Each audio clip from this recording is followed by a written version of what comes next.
Good morning, everyone. I am Dr. Sahabuddin Ahamed, Assistant Professor in the Department of English at Pandit Sundarlal Sharma Open University, Chhattisgarh, India. In this virtual session, I will discuss the topic Colonialism and Empire, a historical overview. This presentation examines colonialism and empire as major historical process. Rather than treating colonialism merely as territorial expansion, this presentation situates it within broader political, economic, ideological structures of empire. This presentation offers a structured view of their origins, expansion, function, impact, and lasting legacies, particularly from a global historical perspectives. To begin with, colonialism and empire are two interrelated phenomena. They have profoundly shaped global history. Colonialism and empire are not isolated events but long-term historical process. Moreover, they structured global power relations for centuries. As a result, they influence societies, cultures, economies, histories across the world. Therefore, a historical review of them allow us to understand not only past domination but also present-day inequalities rooted in imperial system. At the outset, it is important to clarify the concept of colonialism. Colonialism refers to the practice of establishing and maintaining direct control over foreign territories. In other words, colonialism involves territorial acquisition, economic exploitation, and cultural domination. Postcolonial critic Anya Lumba defines the term colonialism the conquest and control of others' lands and goods by another powerful country. Now, I'd like to talk about the type of colonialism. It is settler colonialism. Settler colonialism refers to the permanent settlement of European colonizers in colonies. Settler colonialism is motivated by religious, political, and economic reason. It leads to the displacement of indigenous peoples through land seizure, war, forced removal, genocide, or cultural assimilation. As a result of settler colonialism, indigenous peoples are subjugated, marginalized, or dehumanized by European settlers. For example, European settlers, that is British, French, Dutch, Spanish, removed Aboriginal peoples in Australia. European settlers occupied indigenous lands in Canada. European settlers removed Maori people in New Zealand. They exterminated indigenous populations in the Caribbean. They displaced native Irish people in Ireland. They dispossessed indigenous African population in South Africa, and they displaced Native Americans in the United States of America. Now, next slide, the definition of empire. Empire is a broader concept. It encompasses political authority ruling over diverse distant territories. Moreover, empires operated both formally through governance and informally through trade and diplomacy. Both colonialism and imperialism have long histories. Both involve forms of subjugation of territories and people by European colonizers. Although colonialism and empire are closely linked, it is important to note that not all empires were colonial in nature. Notable post-colonial critic and theorist Edward Said offered a distinction between colonialism and imperialism. According to him, imperialism means the practice, theory, and the attitude of a dominating metropolitan center ruling a distant territory. According to him, colonialism, which is almost always a consequence of imperialism, is the implanting of settlements on distant territory. So, that is to say, imperialism is the policy, practice, theory, attitude, and colonialism is the settlements of European settlers on distant territory. Colonialism is the subjugation of colonized people by European settlers, European colonizers. Nevertheless, in the modern period, empire largely functioned through colonial structure. Let us focus on the early forms of empire. Historically speaking, empires existed long before modern colonialism. For instance, we have read and learned the Roman Empire, the Persian Empire, the Mughal empires, all of them expanded through military conquest and administrative integration. In particular, ancient empires developed administrative practices that later European powers adapted and expanded upon. Next, I will focus on the rise of European colonialism from 15th to 18th century. Moving forward chronologically, European colonialism emerged during the 15th century. That means its peak reached during the 15th century. Initially, maritime exploration was driven by commercial interest and ideas. Furthermore, religious motivations legitimized such exploration and colonial expansion. For instance, in the Americas, European powers such as Spain, Portugal, France, Britain established overseas colonies. The discovery of sea routes facilitated the establishment of colonies in Asia, Africa, and the Americas. Therefore, colonial domination spread across continents and it fundamentally altered global history, global interaction. Now, moving on to the expansion of modern empires in the 19th century. During the 19th century, imperialism reached its peak. Industrialization increased demand for raw materials and markets. Consequently, imperial rivalry intensified. Leading to rapid territorial acquisition, particularly in Africa and Asia. This phase demonstrates how economic forces directly shaped imperial policy. Next, colonial administration and governance.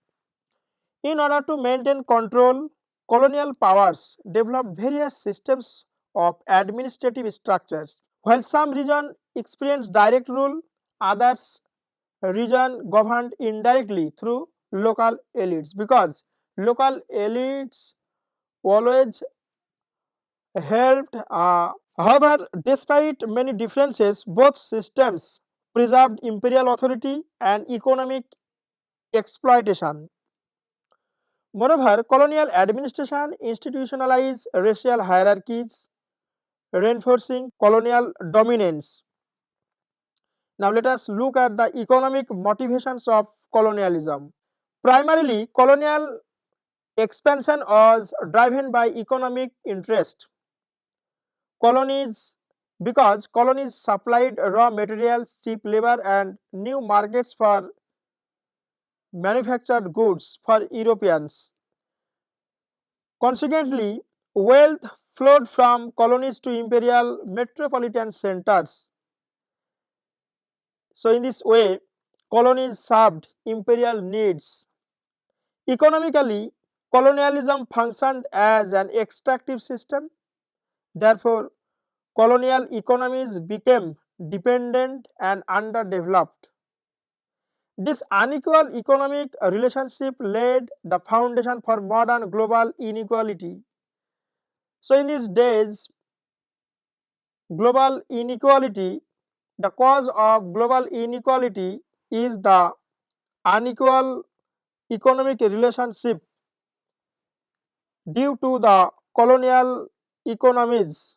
Next slide, political motives. In addition to economic motives, political motives are, that is, the rivalry among European colonial powers. So, such rivalry intensified colonial expansion. So, empires are seen as symbol of national prestige and global power. European thought imperialism as a symbol of national power, global power. Therefore, territorial acquisition, economic exploitation became a strategic point in maintaining international dominance. Next slide, cultural and ideological motivations of colonialism. Equally important, cultural and ideological justification for colonization of non-European territories and people. Colonizers claim to bring about civilization, progress, Christianity, modernity to colonized societies. However, in reality, these narratives function to legitimize domination and suppress, erase indigenous cultures and knowledge systems. Moving ahead, social and cultural impacts of colonization. In addition to economic exploitation, colonialism imposed cultural hierarchies. Colonialism deeply affected social and cultural life of colonized societies. For instance, European languages, education system, European religion were promoted as superior. As a result, indigenous knowledge system, indigenous social structure, political systems were disrupted, marginalized, and it leads to cultural erasure and identity crisis among colonized societies, colonized peoples. Socially and culturally, colonialism reshaped identities. So, in this way, colonized societies experience profound transformation and change. However, colonized societies did not merely accept these influences.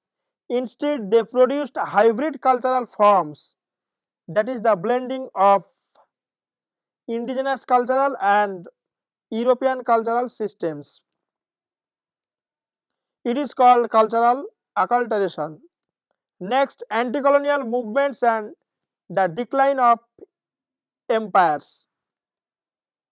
Colonial rule was consistently challenged by anti colonial movement. On the one hand, imperial powers implied violence and oppression to maintain control of distant territories and anti colonial movements. On the other hand, colonized societies resisted through rebellions, cultural assertion, and indigenous intellectual movements. Initially, anti colonial movements resistance took the form of localized revolt. However, later in the 20th century, many nationalist movements emerged across Asia, Africa, and such movements were led by educated elite, and it led to the dismantling of empires. And it is specifically after the Second World War, colonial empires began to collapse. That means it was began to collapse. Moreover, international pressure and the changing global politics accelerated the process of decolonization.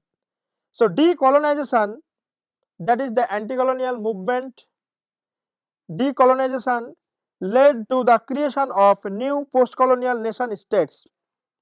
Nevertheless, the end of formal colonization did not necessarily mean the end of colonial influence, because the colonization has ended, but its influence remains in the general cultural sphere. Nevertheless, the end of formal colonization did not necessarily mean the end of colonial influence, because colonial influence continues to linger in the general cultural sphere. Now, the legacy of colonialism and empire. Even after the end of formal colonization, colonial legacies persist, exist. As critic Edward Said argued that in our time, direct colonialism has already ended. Imperialism, as we shall see, lingers where it has always been, in a kind of general cultural sphere, as well as in specific political, ideological, economic, and social practices.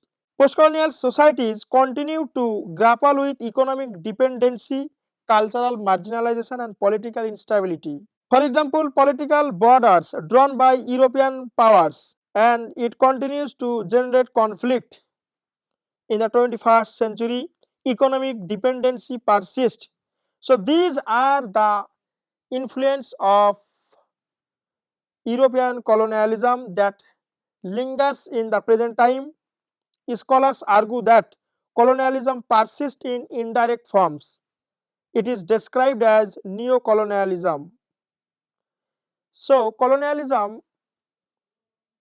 has ended, but its influence remains in the 21st century. It works indirectly in the form of neo-colonialism. Therefore, contemporary debates on development, identity, justice remain closely tied to colonial history. To conclude, it is clear that colonialism and empire were complex historical phenomena. Both were characterized by domination, exploitation, suppression, and resistance. Colonialism and empire were not isolated historical phenomena but very complex systems, and both reshaped the modern world, modern history. While empires have formally ended, their effects remain visible today in economic structures, cultural identities, and power relations. That is, cultural marginalization, unequal power, and economic dependency. Hence, critical historical inquiry is essential not only for understanding empire but also for addressing its enduring consequences in a contemporary post-colonial world. Further reading for a deeper understanding of colonialism, imperialism, and their impacts and their legacies in the post-colonial world, the following texts are recommended. Now I have completed the topic colonialism and empire, a historical overview. I hope this presentation has provided you useful insights, and I welcome any questions, comments from you. And that's all for today's session. We will meet again soon with another video. Thank you for watching and engaging.